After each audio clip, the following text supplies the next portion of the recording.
Joe Rogan has just reacted to the fallout from Andrew Tate's loss, and things are getting ugly fast. He's 2-3. That guy was 2-3? Yeah.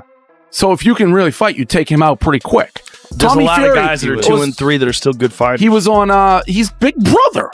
Yeah. That's not a real fighter. Because he was on Big Brother? Yeah, because probably on Big Brother for publicity. Yeah, he was definitely on for publicity. Wasn't Andrew Tate on one of those fucking stupid reality shows too? Andrew Tate was a world-class kickboxer, world champion kickboxer. Like, it doesn't mean that someone sucks just because they're on some stupid reality show. You're welcome. Just give me your thoughts, man, of the fight itself between your brother and Chase. Andrew's not the same man he was 10 years ago. He's a lot older than he was. I think it showed in the ring. You know, I respect him a lot for getting in there and trying, and I love him, and I support anything he wants to do in the future. Is it fair to say that the greatest fraud check of all time happened on Saturday when Andrew Tate lost to Chase Damore? If you wrap in the persona part of yes. it, then yes, like that's pretty. This might be the quintessential fraud check. If there was any sort of doubt about him winning, he should have never taken this fight. And now he's going online and he's doing the babyface thing of like, you have to live and I'd rather try and fail. No, that's not who you are. Your persona has nothing to do with failure. Your persona is about winning. Your persona is about achieving wealth and success. Your persona is not about trying and hey, if you don't succeed, you gave it the old college try. That is the antithesis of everything that you have spewed over the past 5 or so years. Miss me with the like, I'm proud of myself for trying. And I went in there against the champion who's really good. No, you didn't. You went in there and you looked awful and you failed. And so just be honest about that, because you have spewed all kinds of venom over the past 5 years about how you are the best and how you are the alpha male and how everyone else is a step below and all this other nonsense. And then you go out and fight. Like, unless he really needs the money, I am shocked that he did that. Because what was meant to be a simple boxing appearance turned into one of the most controversial moments of Andrew Tate's public life. Tate stepped into the ring against Chase Deer, boasted as usual before the fight, and then walked away with his first professional boxing loss. To make matters worse, a serious injury ignited a massive debate across the combat sports world. The fight itself was messy, slower than expected and sloppier than fans were used to seeing from someone known for discipline, conditioning, and mental toughness.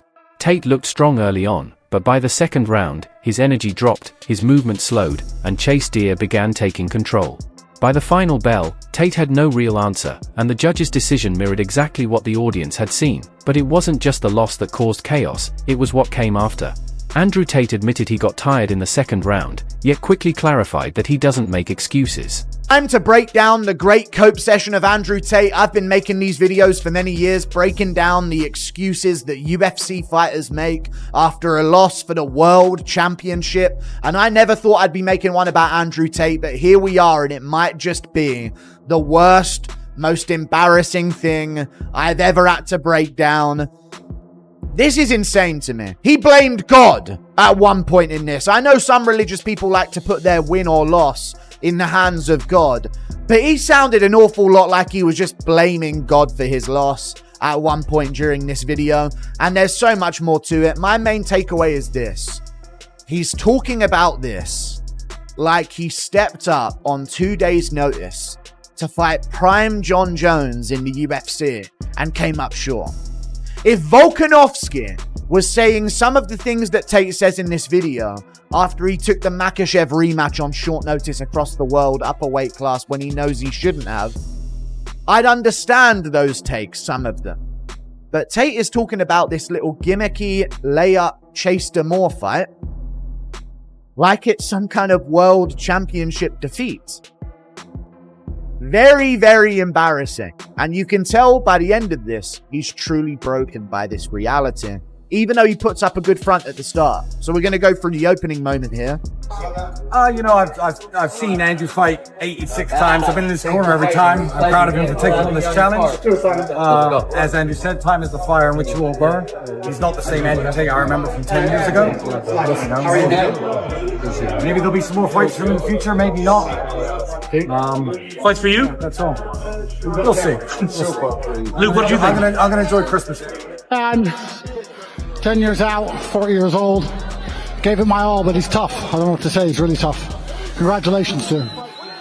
Do you think we'll be able to see you in here again? Yeah, I'm going to have to go back, watch the fight, make a decision, but Chase deserves this win. I'm really happy for him, genuinely.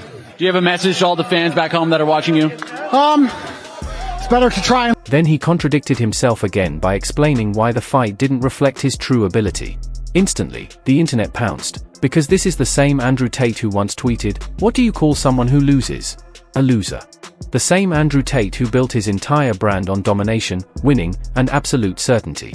So, when he lost, people didn't just react, they attacked. Joe Rogan weighed in on this very contradiction, noting that the real story isn't the loss itself, but how Tate is processing it in real time.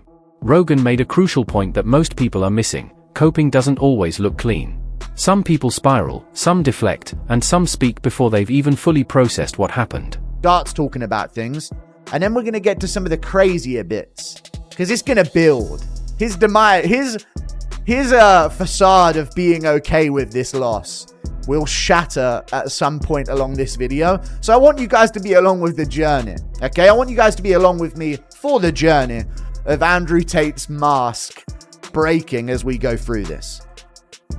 I didn't have a Christmas or a New Year planned. I didn't have anything in my head after this fight. My life ended on December 20th. You can say that again, okay? Listen, I'm gonna let him speak. You can say that I think he might be done after this, but it's okay. And now my life has begun again. It's a unique position to be in. People are saying, "Oh, what about Christmas?" I'm like, "Oh yeah, Christmas. I forgot about Christmas. And I forgot about New Year. I forgot about everything. I only had one singular focus. I was just worried about this fight." Chase Damore in a Misfits boxing match. You're going to get what I'm saying here about, buddy, you ain't fighting John Jones in his prime for the world championship, okay?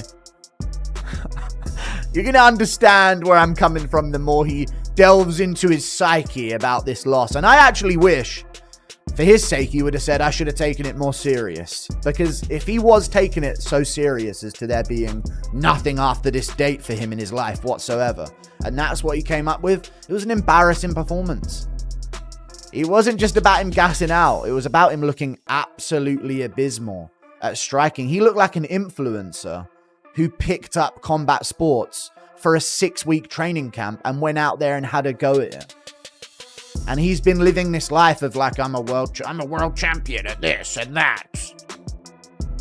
I don't think that's the case. You know what I mean?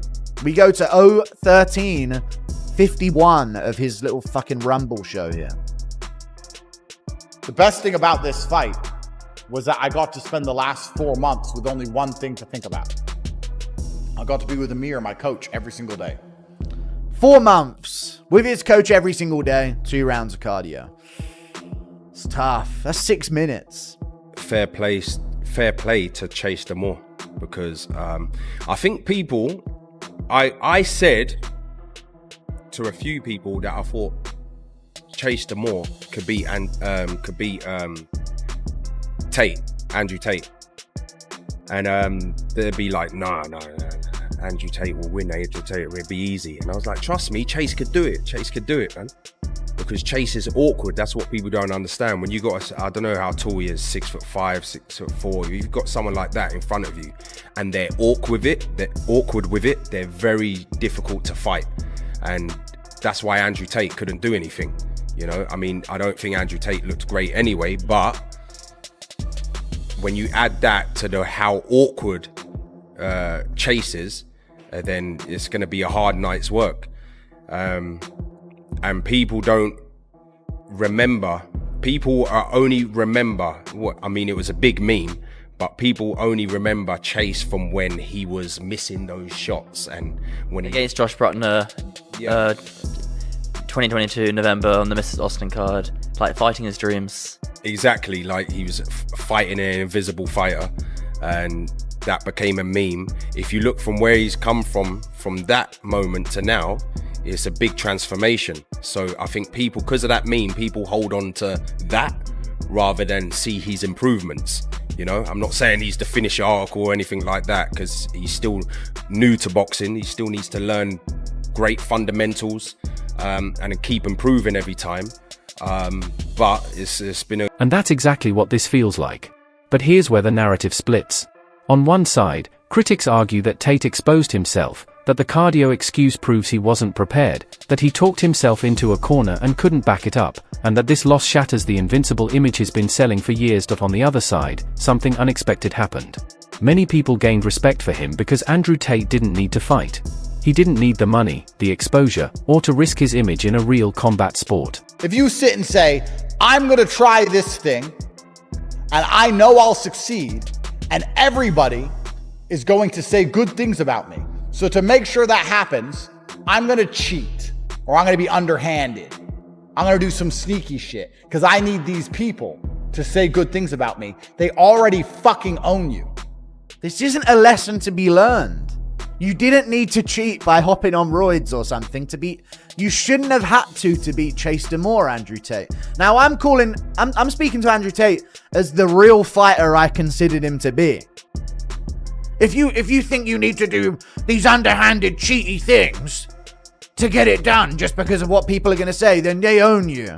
Like, the only reason he lost this is because he just refused to hop on the sauce and cheat his way through this. He tried to do it the real way, and that's why you're all laughing at him?